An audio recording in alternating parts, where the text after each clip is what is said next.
19h26, ce 12 décembre 2015. L'accord de Paris pour le climat est accepté. Ce coup de marteau, symbolique, officialise le premier accord mondial sur le climat. 2000 ministres, délégués et négociateurs applaudissent à tout rompre. Souriant et ému, Laurent Fabius scelle une seconde fois la fin de ce marathon diplomatique. C'est un petit marteau, mais je pense qu'il peut faire de grandes choses. Après le protocole de Kyoto, les entreprises européennes disposaient d'un quota de CO2, les droits pollués. Les entreprises les moins polluantes pouvaient vendre ces droits à d'autres sociétés qui n'en avaient plus. C'est là qu'interviennent les escrocs. Ils créent de fausses sociétés à l'étranger, achètent des droits à polluer dans un autre pays hors taxe et les revendent en France, toutes taxes comprises, mais la TVA, ils ne la reversent jamais à l'État. Ils empochent ainsi des sommes astronomiques. On connaissait la gestion en bon père de famille, de colonnes, débit, crédit. Mais désormais, c'est la colonne du solde qui est parfois rebaptisée d'entrée de jeu découvert. Un tiers des Français vivraient de façon permanente dans le rouge. Et pour encourager les électeurs, ici, un sandwich est offert sur présentation de la carte électorale. Une deuxième motivation, on va dire, de ce fait. Mais bon, il faut savoir que ça reste quand même un devoir, on va dire, civique d'aller voter. Une façon originale de lutter contre l'abstention, qui ici a atteint 70% dimanche dernier. Les politiques, arrêtez de penser à votre gueule, bougez-vous le cul. Les Français en ont marre, les jeunes sont au chômage. Moi, j'irai pas sur ce terrain-là, très sincèrement. Moi, je préfère garder mes idées pour moi. Non, mais là, il y a des vérités quand même. Les Français en ont marre, c'est vrai. Les jeunes sont au chômage, c'est vrai. Hein. Il y a des trucs vrais. Mais oui, bien sûr, mais les jeunes sont au chômage, les Français en ont marre, on le sait, bougez-vous le cul. Mais c'est quoi ça? M'engueulez pas, j'y suis pour rien, moi. Hein. Ah ouais.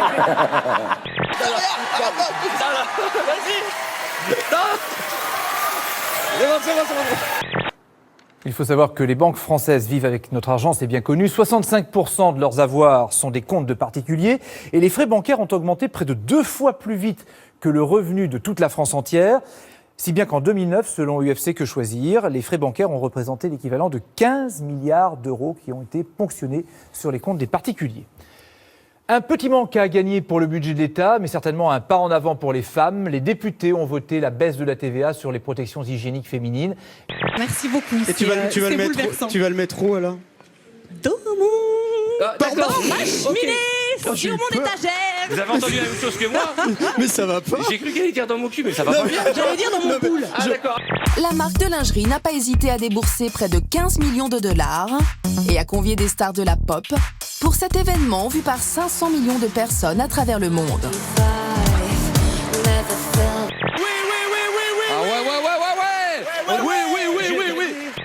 Mais le seul genre de cinéma que je connais où les gens sont interchangeables, où on ne connaît pas leur histoire, où ils se mélangent sans qu'on connaisse ni leur issue, ni leur origine, ni leur identité, ni leur histoire, ce sont les films pornographiques. Quel rapport voyez-vous entre les films X et vos films? Si je me ramasse, je peux te dire que pendant, ça c'est sûr, je suis la première à rigoler. Donc, des semaines et des semaines, nous allons faire le buzz sur le web. voilà, alors skateboard électrique, 20 km d'autonomie après une recharge de 2 heures, c'est le problème. Que je te fasse des figures? Voilà. 4 heures de déplacement. Regarde, je peux même faire la danseuse. Oh là là, mais quel talent, quel talent. Je pense que Christophe a un avenir au cirque. Créé en 2014. Pendant évidemment que le garçon va s'apprêter à tirer le pénalty, ce que fait le gardien de but avec son pied. Le gardien de but est en train, d'abîmer le terrain juste devant le point blanc. Et évidemment, quand l'autre va tirer, regardez, paf, il se casse la gueule. Fallait quand même oser le faire, hein, c'est absolument incroyable. Ça quoi maintenant? Tu arrêtes maintenant, hein? Fais-moi mal, je te jure, fais-moi mal. Ah, est-ce que je te touche là? Non, alors dans ma salle. Sur la vie de ma mère, je t'éclate. La vie de ta mère, c'est moi ta mère. Cette bagarre générale au Parlement ukrainien, tout est parti de ce député qui s'en est pris au Premier ministre en le soulevant. Il voulait l'éloigner de la tribune. Une douzaine de députés se sont ensuite affrontés. Il n'y a pas de blessés. Le chef du gouvernement a quand même pu reprendre la parole finalement. Le Parlement, ce n'est pas un cirque, a-t-il dit. En tout cas, c'est une méthode expéditive. Oui, pas sûr, comme vous dites. Ça ressemble fort. En 2014, en Ukraine, Dark Vador a choisi de se porter candidat pour les élections parlementaires. Не дамо з'їсти нашого сала. Дарт Вейдер, кандидат у народні депутати, En 2015, le casquet asthmatique monte les marches de la ville d'Odessa, rendu célèbre par le film d'Eisenstein, pour conquérir la mairie. Candidat du Internet Party of Ukraine, un allié des Anonymous. So, what's new? Got my new teeth. In the world, John. Oh, apart from the fact that no one is afraid of us anymore, there's nothing new, sir.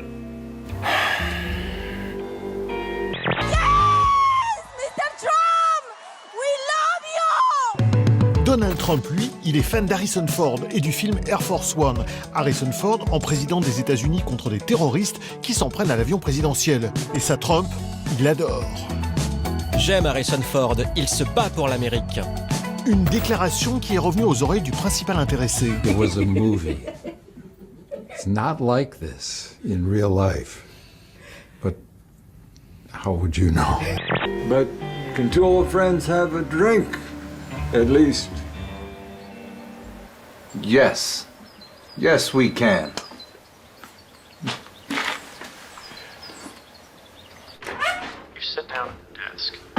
You realize the power. We are receiving breaking news from the White House. President of the United States, Edward Snowden, has announced a new era of transparency for the NSA and Damn propaganda bullhorn! agencies come into force from today. Damn propaganda bullhorn!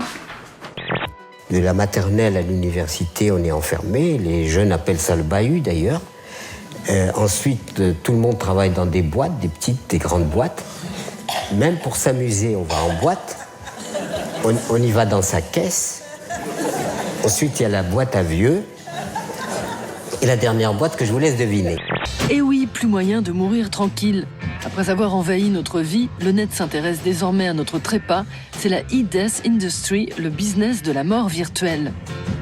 Une multitude de sites proposent déjà des services post-mortem, de l'envoi de mails d'anniversaire aux petits tweets bien sentis. Ou comment liker et poker tout en mangeant les pissenlits par la racine. Les tombes connectées, il fallait y penser. Mais alors justement, vous êtes autodidacte, est-ce que ça ne met pas un peu en cause votre crédibilité sur les explications scientifiques ? Ah, sans doute. C'est moi, j'ai aucune légitimité particulière à faire ça, mais c'est justement c'est ça aussi Internet. Et je le dis d'ailleurs dans mes vidéos, je dis ne croyez pas ce que je dis sur parole. Moi, je fais mes recherches, j'essaie d'être pointilleux, mais allez voir aussi, je mets des sources dans les descriptions pour que les gens puissent cliquer sur des liens, aller sur des sites, vérifier des informations. Le but vraiment, c'est de s'ouvrir l'esprit et d'essayer de trouver un maximum d'informations.